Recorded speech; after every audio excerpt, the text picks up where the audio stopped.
But what I want to really share with you is my favorite dua in the Quran. And I think it's a very relevant dua for pretty much all of us here in the audience. And to set the stage for this dua, I'm sure some of you have heard me talk about this dua before, but I personally don't care.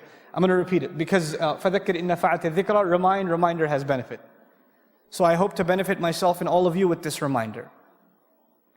There's a powerful expression in the Quran. It's captured in 2 words. Those 2 words are قُرَّةَ أَعْيُن, the coolness of the eyes.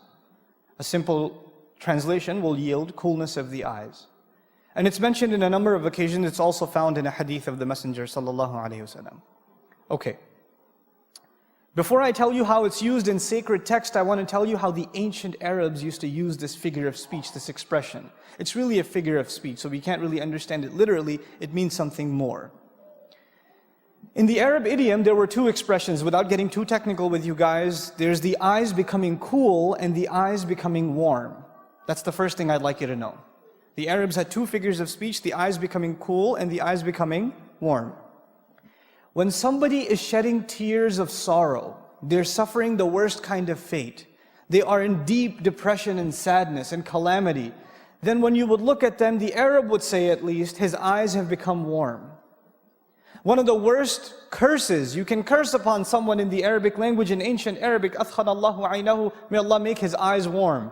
Means may he suffer the worst kinds of sorrows in his life. The exact opposite is what? The eyes becoming cool. For your sorrows, for your sadness, for your pains to be removed completely, and for you to feel peace and tranquility and joy like nothing else. And I'll give you a simple example of coolness and warmth of the eyes before I continue. Imagine you're at the airport, right? And there are 2 pairs, there's a pair of a mother and a son, and another mother and another son. But this mother is saying farewell to her son. He's flying off somewhere. And the other mother is greeting her son, who flew in from somewhere. And both of the mothers are crying.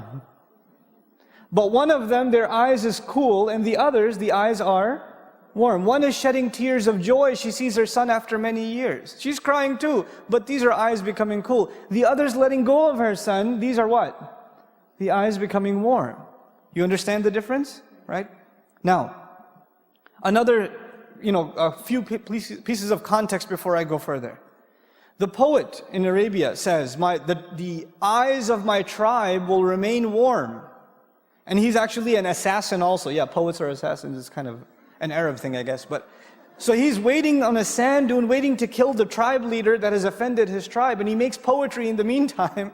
I guess he's got a lot of time. So he says, my tribe's eyes will remain warm until my dagger isn't warm with his blood. In other words, when I kill this guy, then my tribe's eyes will become cool. The rage, the frustration, the humiliation they feel will only disappear upon this guy's death. That's what I'm here to do, to cool the eyes of my tribe. You understand?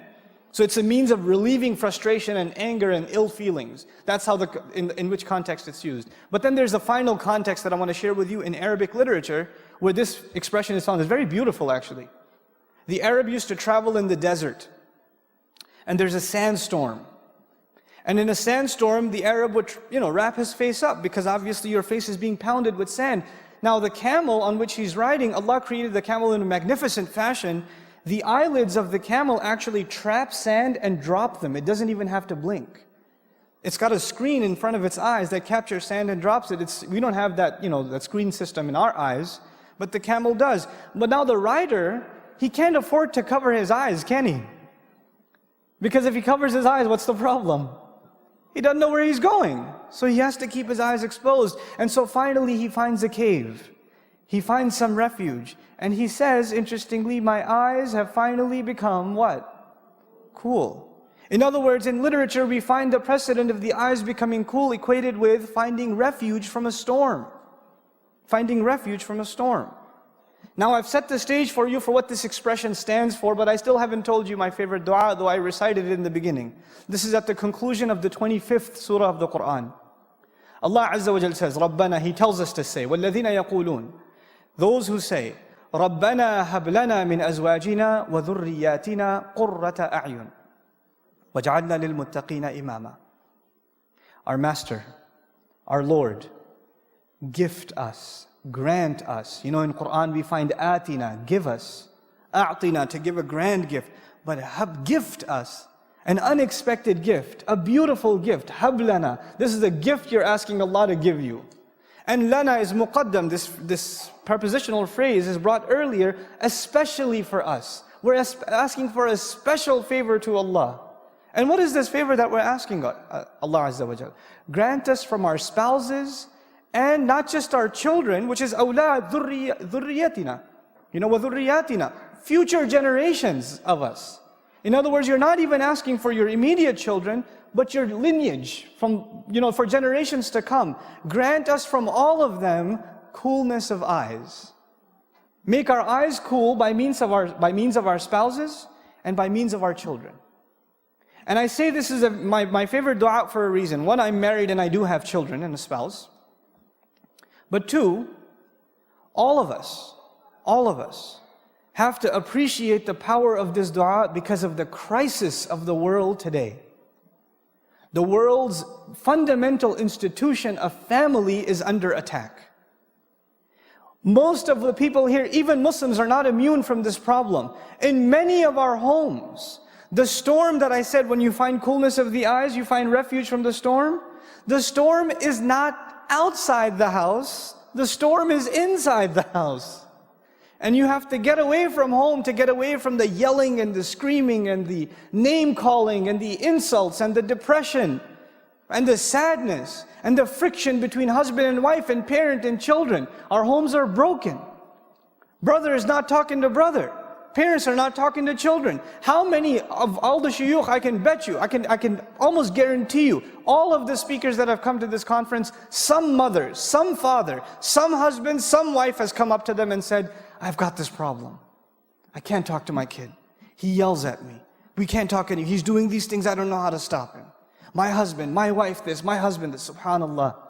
This is a crisis inside the home. And what better dua to ask? The exact opposite. The family has become a place of sorrow, of depression, of sadness, of anger, of rage. People feel like they want to escape it. And here Allah tells us to ask so perfectly, so eloquently, that the home should become the place of refuge. It's like the outside world is a storm, and you suffer on the outside, and your refuge, your safe haven, is those doors in your home, is your spouse, is your children. When you see them, your worries disappear. But for most of us, when you see them, your worries begin. It's the exact opposite. But I want to give you a further appreciation of just this remarkable, beautiful phrase and how it's used in the Quran. I want to explain this feeling to you that Allah wants us to have with our families. There's some more elaboration of those feelings.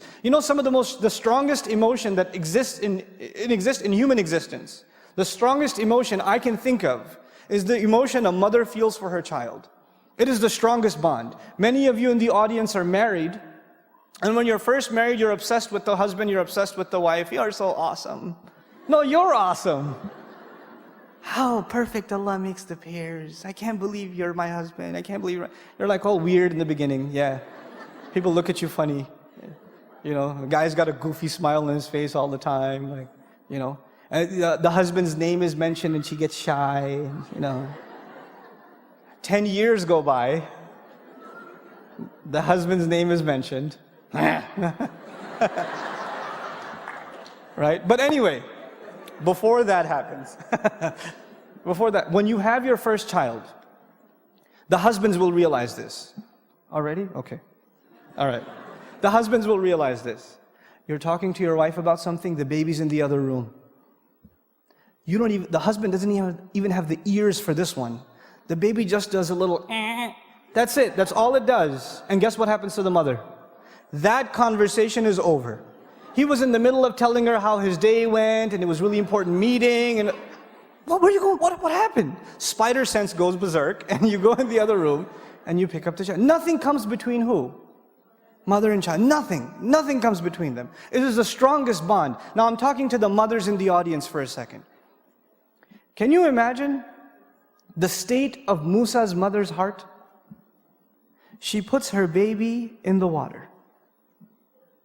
You can't even leave your child outside in the hall. You start calling your husband, where is he? Where is he? Where is he? Have you seen him? Have you seen him? Where is he at? You can't stop. You're 30 minutes late picking your child up from school. What happens to you? You know. I know, because I've been late picking up my kids from school before. So I know what my wife goes through. You didn't make it to the airport in time, right? You haven't seen your kids. You know, even mothers, they're in the home and they can't see the child. Where'd you go? Abdul Kareem, where are you?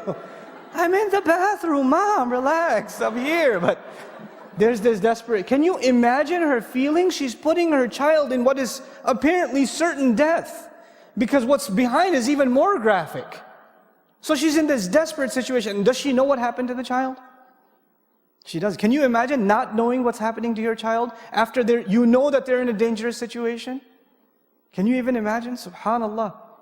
And on the other hand, I want to give you two women's scenarios. On the other hand, and I promise I'll try to finish within 5 minutes, there's another woman who's in a storm. In the same story. She's married to a really bad guy. What's his name? Oh yeah, Fir'aun.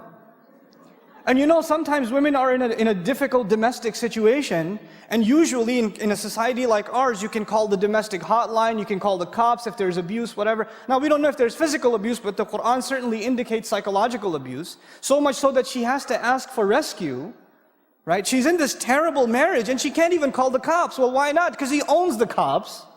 She can't complain to the government, because he is the government. She's got nowhere to turn, so the only place she can turn is who? Allah. She's in the middle of the storm and she can't find a refuge. But when this baby washes up, you know what she says now? Think about this. She picks up the child and she says, قُرَّةُ عَيْنٍ لِي. He'll be the coolness of my eye for me. He will be my refuge from the storm. He will be my only source of joy because I'm in the middle of sadness. She's with this child, this motherless woman, this childless woman is with this child now, and all of a sudden all her problems disappear. That's her first reaction to this child. Subhanallah. And on a separate note, she said, Li walak, and that I won't discuss with you, but she separated herself from Fir'aun even in that. He'll be the coolness of my eye for me and even for you. Even to Fir'aun. But she didn't say for us, because she doesn't even associate herself with him. Subhanallah, radiyallahu anha. Now, one more thing. One last thing. Just about this coolness of the eyes. And why this dua is so beautiful and powerful and eloquent. You know, when a mother has lost her child, which in this case she has, and she is reunited with her child. Can you imagine the feeling of a mother whose child was lost and then she was reunited with it? Can you imagine the tears of happiness? Can you imagine that emotion? Now understand how Allah describes that emotion. Allah tells His favor to Musa alayhi salam. He says, فَرَجَعْنَاكَ إِلَىٰ أُمِّكَ كَيْ تَقَرَّ عَيْنُهَا وَلَا تَحْزَنْ. So we returned you to your mother, so her eyes could become cool. So her eyes would, Allah is describing the most amazing joy, the most amazing relief, the most indescribable feeling in the heart of a mother. And what expression does He use? The coolness of the eyes, to depict that powerfully.